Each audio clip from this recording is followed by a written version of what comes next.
Bharuch sub jail નજીક આવેલ નગર રચના યોજનાવાળી જમીન ઉપર જેલ પ્રશાસન દ્વારા દિવાલ બનાવવા સ્થાનિકોના મકાનો તોડવા માટે ધમકી આપવામાં આવતી હોવાના આક્ષેપ સાથે રહીશોએ કલેક્ટર કચેરી ખાતે આવેદનપત્ર પાઠવી રજૂઆત કરી છે। ભરૂચ શહેરના સંતોષી વસાહત નજીક સબજેલ પાસે આવેલ નગર રચના યોજના ભરૂચ નંબર 3ના અંતિમ ખંડને 94-95 વાળી જમીન ઉપર જેલ પ્રશાસન દ્વારા દિવાલ બનાવવા સ્થાનિકોના મકાનો તોડવા માટે ધમકી આપવામાં આવતી હોવાના આક્ષેપ સાથે રહીશોએ ભરૂચ જિલ્લા સમાહર્તાને આવેદનપત્ર પાઠવીને રજૂઆત કરી છે।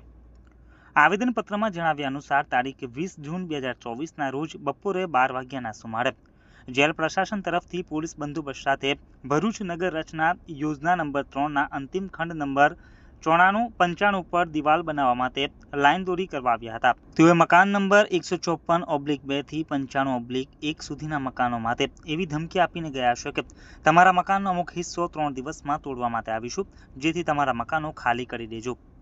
અચાનક મળેલી આવી ધમકીથી સ્થાનિકો દડી ગયા છે અને મકાનોનું શું થશે તેવી ચિંતામાં મુકાયા છે। સ્થાનિકોએ જણાવ્યું હતું કે અમને અગાઉ કોઈ પણ નોટિસ આપવામાં આવેલ નથી, તેમ છતાં વગર નોટિસે અમારા મકાનો તોડવાની ધમકી અપાઈ છે। અમારા મકાનોના સંપૂર્ણ કાગળો અમારી પાસે છે।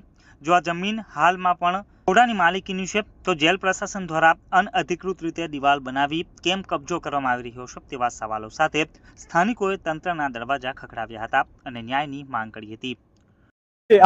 મારું નામ મોહમ્મદ મુનાફ પઠાણ છે। હું સંતોષી વસાહતનો રહેવાસી છું। અમારો વિવાદ આજે એ થયેલ છે, 2013થી વિવાદ થાય છે, પણ આજે ફરી એ વિવાદમાં અમે ફરી આવ્યા છે કે અમારે વિસ્તારમાં ટાઉન પ્લાનિંગ આવેલ છે અને ટાઉન પ્લાનિંગની અંદર રમતગમતનું મેદાન આવેલ છે, જેને હાલમાં જેલ પ્રશાસન કબજો કરવા જઈ રહ્યું છે બિનઅધિકૃત રીતે।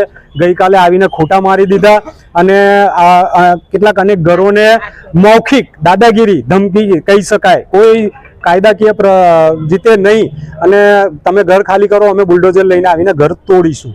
વાત એટલી નથી, વાત એટલી છે કે જ્યારે ટાઉન પ્લાનિંગ બનતું હોય છે તો રહેવાસીઓના જીવનને સારું બનાવવા માટે બનતું હોય છે, પરંતુ અહીંયા શું થઈ રહ્યું છે, ટાઉન પ્લાનિંગની અંદર એસપી ઓફિસ તરફથી એક રસ્તો ખાઈ લેવામાં આવ્યો, એક રસ્તો જેલ પ્રશાસન અને દારૂલિયા તમામ તરફથી ખાઈ લેવામાં આવ્યો, એક જમીન સુએજ પ્લાન્ટ તરફથી ખાઈ લેવામાં આવી છે। તો પછી રહેવાસીઓ માટે કરવા શું જઈ રહ્યા છે? હવે આજે જ્યારે રમતગમતનું એક મેદાન બચ્યું છે, નિઃશુલ્ક રમતગમતના મેદાનની અહીંયા વ્યાખ્યા સમજો, અહીંયા નિઃશુલ્ક રમતગમતનું મેદાન છે જ્યાં કોઈ બાળકોને પૈસા આપવા નથી પડતા અને બિંદાસ ફ્રી રમે છે।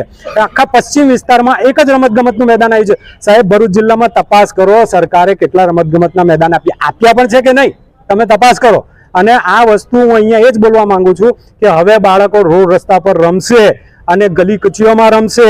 હવે શું ચાલશે? તમને મજા આવશે આ વસ્તુની? તો અમે લોકો વાંધો નહીં, અમારા બાળકો લઈને હવે સંતોષી વસાહતના મેઇન રોડ પર રમીશું, બીજું શું ફરક પડી જશે? અને આજે આ જ વસ્તુ થવાની છે। એટલે અમારો કહેવાનો મુખ્ય ભાવાર્થ એટલો જ છે કે ટાઉન પ્લાનિંગ ક્યારે પણ ફેલ થવી ના જોઈએ, એ રહેવાસીઓના માટે હોય છે। અધિકારીઓ મળી અને પોતાની રીતે હેતુફેર કરી નાખે છે। ના કોઈ સામાન્ય નાગરિક માટે કોણ કરશે? સામાન્ય નાગરિક માટે લડશે કોણ? સામાન્ય નાગરિકનું શું? અમારી પાસે એટલો સમય નથી કે અમે કાયદાકીય લડાઈઓ લડવા આવીએ। તો આ કામ અધિકારીઓની જિમ્મેદારીમાં આવે છે કે એમને આ ટાઉન પ્લાનિંગ ઇમ્પ્લિમેન્ટ કરે। Thank you.